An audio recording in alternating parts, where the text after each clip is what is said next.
तप सौच दया सत्य मिति पदे कृते कृता अधर्म से स्त्रय भग्ना स्मय संगम स्तव चारि जुगरे आज्ञा तप शौच दया सत्य मिति पदे कृते कृता। सत्य जुग लोके तप को हरइले, तृतीय जुग लोक शौचता की पवित्रता को हरइले,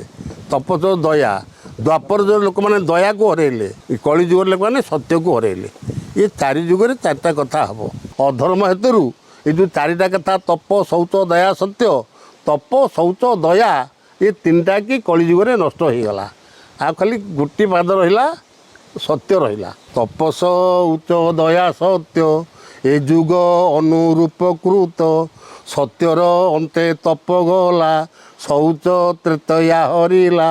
द्वापर गला दया संगे सत्यर हिला कली भागे सत्य जुग पर लोके आ किए तपस्या करा तपी लोके रही आपणकर त्रेता जुगरे तप शौच सूचीवंत किए रही द्वापर जुगरे दया कहार बाप प्रति पुअर दया नहीं कि भाई प्रति भाई दया नहीं दया पदटी बेजुगे कटिगला खाली यही कली जुगरे सत्य नामक गोटे पाद अच्छी।